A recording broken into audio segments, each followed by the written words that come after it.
Grilhões partidos. O espírito mau espera que o outro, a quem ele quer mal, esteja preso ao seu corpo, e assim menos livre, para mais facilmente o atormentar, ferir nos seus interesses ou nas suas mais caras afeições. Nesse fato reside a causa da maioria dos casos de obsessão, sobretudo dos que apresentam certa gravidade, quais os de subjugação e possessão. O obsediado e o possesso são, pois, quase sempre vítimas de uma vingança, cujo motivo se encontra em existência anterior, e a qual o que a sofre deu lugar pelo seu proceder. Deus o permite para os punir do mal que a seu turno praticaram, ou, se tal não ocorreu, por haverem faltado com a indulgência e a caridade, não perdoando. Evangelho, capítulo 10, item 6. 21. Crimes ocultos. Diante da transformação operada no coronel Santa Maria, que reassumira a total aparência da última reencarnação, o mentor providenciou a colocação de um aparelho muito parecido aos receptores de televisão da Terra, com aproximadamente 15 polegadas por 10, na face do vídeo que de imediato, qual se estivesse acionado por desconhecida energia, passou a apresentar formosa cidade colorida e movimentada. Ato contínuo, o mentor aproximou-se do agitado coronel e sugeriu: recorde mais. Lembre-se de Eduardina Rosa Montalvão do Alcantilado. Pense, mergulhe nas lembranças, Monsenhor Severo Augusto dos Mártires. Recorde. A força da ideia plasmadora, a transmutação se fez presente em todos os detalhes. A face macilenta apresentou-se sulcada e os lábios finos contraídos. Os olhos se tornaram brilhantes, denunciando na vista direita um piscar nervoso que retorcia ao lado correspondente da boca. Sentando-se, apoiou a cabeça nas mãos e, concentrando-se, mergulhou em profundo transe. As imagens mentais evocadas reviviam no receptor com a pujança de vida e cor da realidade. O casario apresentado era antigo e barroco, de 3 andares, com ruas tortuosas, lajeadas, surgindo entre colinas verdes de pequeno porte, em que se destacavam como agulhas negras de pedra burilada as torres de inúmeras igrejas católicas. Sombreando as ruas ladeirentas, velhos e amplos casarões com inúmeras portas e janelas protegidas por sacadas de ferro, com colorido efusiante, com o verde escuro em predominância. O dia de sol e a movimentação na Praça da Sé Velha anunciavam uma procissão. Na intimidade da igreja, que datava do século XIV, a missa concelebrada por diversos sacerdotes e dignatários de alta estirpe do clero chegava ao momento culminante. A multidão atenta e contrita acompanhava os últimos cantos corais quando foi erguido o andor e iniciado o préstito. Levantado o pálio, alguns membros da nobreza e o alto clero iniciaram o desfile, enquanto o bispo, acolitado por jovens sacristãos que lhe sustentavam o paramento bordado a ouro, erguia o ostensório, obrigando os devotos a se ajoelharem à passagem do cortejo. Logo após, próximo e à frente do padroeiro da cidade, o Monsenhor Severo dos Mártires recitava litânias e jaculatórias. Incenso abundante se transformava em fumo claro nos turíbulos de prata agitados por rapazotes de alta ascendência familiar. Quando a procissão se acercou de formosa herdade que ocupava todo um quarteirão, ajoelhada ao portão principal com um séquito de pajens, servas e aias, uma dama de avançados 40 anos respondeu com um aceno de cabeça à saudação do Monsenhor. Tratava-se da temida senhora Eduardina Rosa de Montalvão do Alcantilado. O semblante contraído da mulher pareceu agradar ao velho sacerdote, que sorriu, escarninho entre os lábios finos e murchos. Embora a decadência orgânica, ele ainda não ultrapassara os 52 anos. De temperamento forte, asceta estava fulminado por mórbida paixão pela resoluta senhora, que ostentava pesado luto, e retratar-lhe a situação civil. Cai a tarde.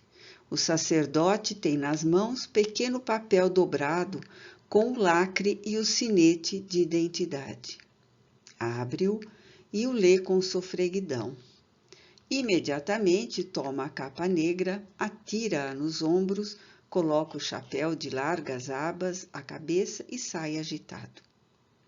Alcança a mansão entre as sombras de velhas árvores e, após acionar a campainha ruidosa, deixa-se conduzir a uma câmara atapetada, com as janelas defendidas por pesadas cortinas.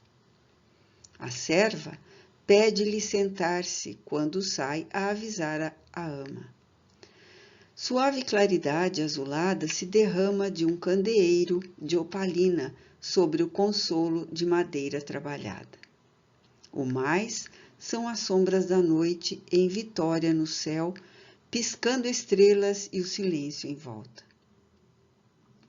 Quando a porta, que se comunica à intimidade da casa, se abre, ele se ergue e oscula a destra que a viúva lhe distende. Nota-se-lhe a arrogância e o asco. Ela se domina, porém. Vim imediatamente, assim recebi o aviso, inicia ele a conversação. Não há muito de que falar, eminência, retruca ela. Estou disposta a volver ao passado, tudo recomeçar e até mesmo a pedir-lhe perdão. Vejo que me enganei miseravelmente. Não aguento derrotas. Estou morta moralmente e, quiçá, fisicamente, porquanto não suportarei o ultraje, a não ser... Que deseja que eu faça? Se me ama, conforme apregoa, que me lave a honra ultrajada. Como assim? Vingando-me a ofensa que me espezinha. Como não ignora, não resisti aos encantos de Dom Casimiro, razão das desinteligências havidas entre mim e sua eminência. Ele espoliou-me e agora, após despedaçar-me o coração com a crueldade das palavras viperinas, levando-me à humilhação, inclusive de suplicar-lhe que não me abandonasse, esbofeteou-me com duras verdades e desprezo. Odeio-o, pagarei qualquer preço para alcançá-los. Alcançá-los? Indagou sem compreender. Ele e a quem mais? A minha sobrinha Maria do Socorro. Que tem ela a ver com o caso, a pobre rapariga que mal desponta como mulher? Entregou-se a ele, traindo-me e desgraçando-se. Será mãe de hediondo rebento do canalha. Deus meu, não será isso uma infâmia? Recorde-se dos castigos que recebem os caluniadores e injuriosos. Cale-se, eminência, e não me fale em pecado, castigo, penitência. Não a mim, não conosco que nos temos utilizado da igreja para proveito próprio, para nossa própria desgraça. Em Deus eu creio. No resto, não sei. Não blasfeme. Sou sincera, basta-me a hipocrisia de sentir ânsia de amar como fazem os franceses e viver aqui perdida, fulminada pela ignorância, pelos preconceitos. Não me fale dos franceses, esses traidores de Deus que há menos de um decênio, vândalos que são, usurparam e expoliaram a igreja, expulsando sacerdotes e freiras, quando instituíram o primeiro regime constituinte. E você sabe que Napoleão é inimigo da nossa pátria. Deixemos essas questões e volvamos ao que interessa. Desejo vitória sobre os dois. Qual o preço a pagar? O sacerdote se levantou, abriu a cortina e, voltando-se bruscamente, encarou-a e grunhiu. Sua fidelidade a mim até a morte, pela morte dele, o desrespeitador. E ela? É sua sobrinha, que deseja? Ela sabia do seu amor? É claro, surpreendeu-nos algumas vezes e o tomou de mim com a sua juventude e louçânia que odeio. Sugiro, então, encarceramento num convento de arrependidas. Que lhe parece? Aprovado! Apertaram-se as mãos. Tomando pequena garrafa de cristal e derramando-a em delicados cálices, sorveram precioso licor de fabricação especial. O conciliábulo funesto selava os destinos para o futuro, em compromissos demorados de dor e sombra imprevisíveis.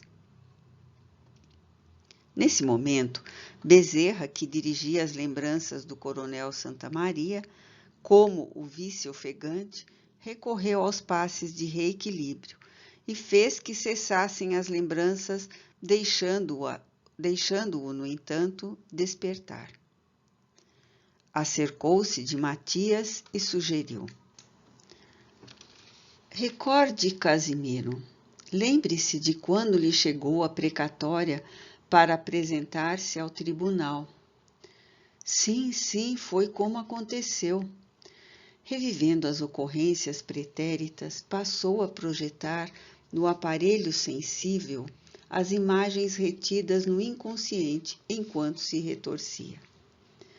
Leviano, que se utilizava da aparência para seduzir moçoilas trêfegas, chegara a Braga procedente de Leiria, onde sua família possuía largos tratos de terras e títulos de nobreza. O moço esbelto e belo viera à cidade para tentar a carreira eclesiástica, por lhe parecer rendosa e favorável à visão dos pendores negativos que o dominavam. Tornando-se invejado, até mesmo odiado pelos mestres no seminário, e não suportando as disciplinas, enfermara, conseguindo licença especial com posterior dispensa. Nesse período, por solicitação da família em Leiria, hospedara-se na residência da viúva do Alcantilado, conhecido dos seus, enquanto tratava a saúde afetada. Datava de então a vinculação infeliz com a senhora. Recusando-se com ela a casar, conforme impunha a apaixonada amante, já lhe havendo seduzido a sobrinha num desafogo sob pressão, narrou-lhe a verdade, ameaçando unir-se à jovem por amor, a fim de limpar-lhe o nome e honrar o filho. Depois de cenas lamentáveis com a dama, preparava-se para transferir residência de retorno a Leiria, preferindo temporariamente agasalhar-se no lar de amigos, antes da viagem, quando foi alcançado pela intimação do Santo Ofício e encaminhado ao tribunal, sendo incontinente encarcerado para responder ao processo que se instaurava contra ele. Era acusado de roubo, atitude indecorosa para com a igreja, prostituição de menores mediante sedução diabólica. Por trás da acusação estava a interferência pertinaz, odienta, de Monsenhor dos Mártires, detentor de grande prestígio na comunidade civil e na organização religiosa da cidade quanto do país. Sofrendo julgamento arbitrário, sigiloso, as hábeis torturas reduziram-no a escombro humano, com decorrente morte prematura, antes de ser decretada a sentença. Após a desencarnação, realizaram-se atos litúrgicos de absolvição dos seus pecados. A família foi consolada com condolências e promessas de vida eterna, passando o crime ao ouvido. Durante as evocações, Casimiro alternava lágrimas com ameaças, desespero com promessas de vingança. Despertado sem que lhe fossem censuradas as recordações, permaneceu sob a custódia fraternal do enfermeiro desencarnado. Aplicando o mesmo recurso nas recordações da viúva Eduardina Rosa, sua mente imprimiu o desforço contra a sobrinha, encaminhando-a a um convento de religiosas que cuidavam de jovens equivocadas e iludidas, como se encarregavam de ocultar o que muitos pais consideravam vergonha, vivendo essas inditosas jovens praticamente sepultadas entre as fortes paredes dos monastérios presídios, em que o desespero as alucinava e a revolta lhes marcava os espíritos por longos períodos, quando não o fazia por sucessivas reencarnações. No convento das religiosas reformadas de Nossa Senhora da Conceição, em Lisboa, fez-se mãe, não voltando a ver a filhinha encaminhada a outra confraria, que se dedicava aos órfãos e aos abandonados em vergonhosa roda, para impedir a identidade dos que os desprezavam. Estavam agora reencarnadas, a filha órfã como a genitora de Matias, e Maria do Socorro como sua atual irmã Josefa. Na mente de Eduardina Rosa, novas imagens se formavam, apresentando nobre dama que a acarinhava do mundo espiritual. Recordando-se, tentava fixá-la melhor enquanto balbuciava. Mamãe, mamãe, por que não ficaste mais tempo comigo? Terias evitado as minhas insânias, tu que podias e exercias santa ascendência sobre mim? Lágrimas abundantes eram vertidas pela viúva desequilibrada a escorrerem pela face escaldante de Esther. Os cenários esmaeceram e os socorros aplicados trouxeram-na à atualidade. Sob a inspiradora orientação do diretor espiritual, aplicaram-se passes com o objetivo de libertar as mentes dos envolvidos nos acontecimentos. Em breves minutos, o coronel Santa Maria, Esther e Matias retornavam às aparências da jornada atual. Dona Margarida, que permanecera serena enquanto se operavam os fenômenos de regressão da memória, plasmado na tela do visor as imagens vivas do passado, comoveu-se quando acompanhou o destino de Maria do Socorro ao convento e ao consequente abandono da criança. Entre mentes, ao ouvir o apelo surdo e dorido de Eduardina, toda ela vibrou de superior emotividade, experimentando no íntimo uma força que a compelia a socorrer a sofrida possuidora de terras. Desejou falar-lhe com enternecimento, socorrê-la com carinho, alentá-la. Não se sentiu, porém, encorajada a fazê-lo. A hora de alta gravidade infundia equilíbrio e exigia cooperação. Percebia o valor da vigilância e se reservara paciência e fé. Identificava-se, no entanto, com aquele ser maternal, recordando, descobrindo-se viva na lembrança de Eduardina, novamente sua genitora, na condição de Esther, de modo a com ela sorver a taça da amargura salvadora. Esforçar-se-ia para contribuir com eficiência no atendimento à atual família de Matias, recebendo aquelas que a impulsividade e insânia da filha expulsara do lar, arrojando-as ao desabrigo e à cela presidiária, no disfarce de religião, na condição de irmã bem-vinda e sobrinha do coração. Assim, Esther conviveria com a rival em clima de fraternidade e se recuperaria ao lado da anciã, tributando-lhe a ajuda que negara no passado, quando despontara pela porta da infância. Arregimentava raciocínios e edificava o futuro sobre os alicerces do amor, sem dar-se conta de que o sensível aparelho registrava as reflexões acompanhadas por todos, inclusive por Matias, que, surpreendido pela nobreza da estoica senhora, comoveu-se, sem dominar a emotividade que lhe aflorava superior por primeira vez nos últimos anos de angustiante desassossego. O mentor, que auscultava e seguia os elevados pensamentos da mãezinha de Esther, concitou-a à fixação desse programa santificante, conclamando-o ao ministério do amor indiscriminado, por ser este o local impessoal para o reequilíbrio e a paz.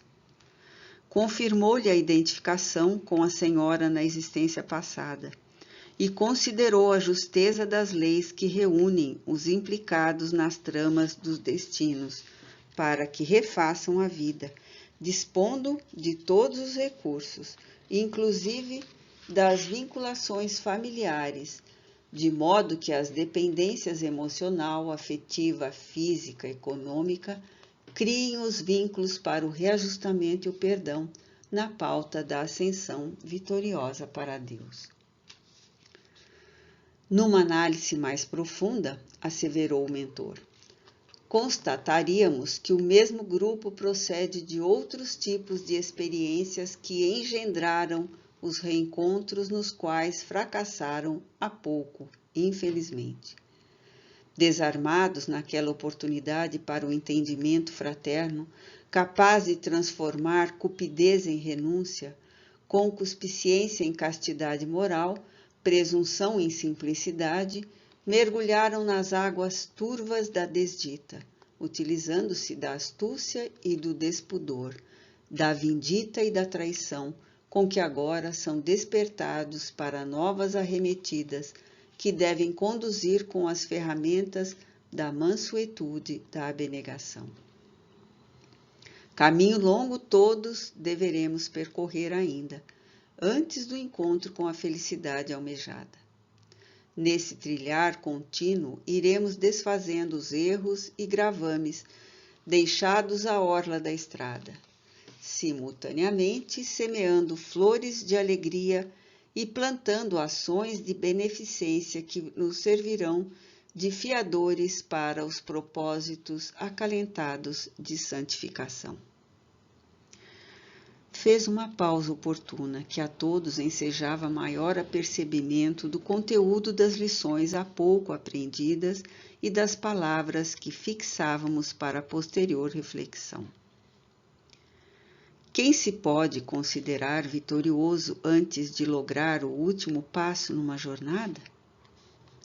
O porvir pode trazer surpresas não supostas, fracassos não previstos. Para os que estão reencarnados, cada minuto é desafio no corpo. A advertência da vigilância implica a necessidade de cuidados contínuos.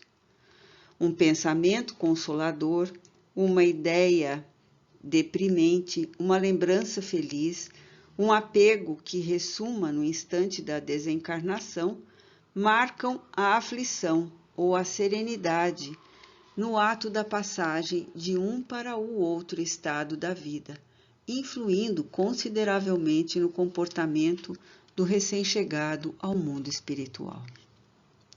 Desespero ou harmonia se encontra ao alcance de quem a um ou ao outro melhor se afeiçoe ou com o qual prefira afinizar-se. os demais circunstantes, com os espíritos visitados pela paz dos esclarecimentos, denotavam confiança no futuro e expressavam alegria sem ruído. Retomando a palavra, o diretor prosseguiu. Alguns dos irmãos aqui presentes amanhã despertarão recordando uma viagem a estranho país, lutando com fantasmas odientos e cruéis. Outros terão as reminiscências de salutar encontro espiritual, onde se cuidaram de pessoas enfermas em adiantado estado de alucinação. Uns lembrarão de socorros ministrados a Esther e Matias, com um pano de fundo confuso, em paisagem de imagens fugidias imprecisas. Alguém crerá em pesadelo, outrem suporá uma visão do paraíso. Todavia, estamos num mundo que interpenetra o sensorial, baliza de uma esfera com a outra suave linha divisória entre os dois estados, físico e espiritual, na Terra mesma, nossa mãe, nossa escola de progresso. Voltando-se para os membros do processo obsessivo de Esther, que se encontravam sob perfeito controle graças ao labor dos assistentes e enfermeiros, complementou. Recordastes de que sois todos responsáveis uns pelos insucessos dos outros, incidindo na regimentação da própria desventura. Dispensável que vos soliciteis perdão reciprocamente, inadiável, porém, que vos ajudeis uns aos outros conforme a sempre atual recomendação evangélica. A paz de Matias será a decorrência da caridosa ajuda fraternal do coronel Santa Maria. Muito justo que o destruidor da esperança se converta em edificador da alegria. Ninguém fruirá jamais o júbilo que não soube ou não quis outorgar, ou repartir com o irmão em pranto, nascido do desazo de quem o afligiu. A saúde total de Esther, sua recuperação, dependerão da diretriz que vier imprimir a vida. Os males praticados cobram juros de esforço contínuo para a anulação de danos. A mediunidade que lhe tem facultado a perfeita sintonia com Matias, poderá ela converter em ponte de misericórdia para resgatar os sofredores que se demoraram na outra margem, a do desalento. O que dividimos com o próximo não diminui nossos recursos de amor, antes multiplica-os. A árvore que oferece ramagens para a enxertia multiplica-se enquanto se reparte. Toda doação, pois de sacrifício por alguém, mediante os tesouros da mediunidade edificante, representa conquista de inapreciável valor para a iluminação da consciência em crescimento. As irmãs Abigail e Josefa, genitora e irmã, respectivamente, do nosso Matias, serão o campo experimental para os propósitos que acalentamos. Esta é a batalha na qual não há vencido. Todos saem triunfantes se lutam com as armas da caridade e do bem. Na Terra, os triunfadores normalmente brilham por pouco tempo, para logo depois tombarem sobre os que foram vencidos. Com Jesus, porém, os caídos nas refregas levantam-se como vitoriosos que a todos alçam a elevadas plataformas da aventura sem limite. Portanto, consideremos as próprias deficiências e entendamo-nos. Eu tinha a impressão de que cada um dos presentes fazia oportuna autoanálise, tal a vibração reinante, reafirmando-se propósitos superiores e prometendo-se esforços hérculeos para a preservação do equilíbrio e vivência da verdade. Alguns se encontravam comovidos em atitude de profundo respeito. Logo depois, continuou o amoroso amigo. não encerramos aqui os nossos compromissos espontâneos de solidariedade fraternal. Mudam-se tão somente os mecanismos e locais de ação para o futuro. Prosseguiremos o labor em prol de nós mesmos, por intermédio dos nossos irmãos mais sofredores. Ajudados até aqui, estais convidados a ajudar. Confiai em Deus, abri-vos ao amor e ide unidos na direção do porto da fraternidade, onde vos aguarda a embarcação da felicidade. Agora, oremos.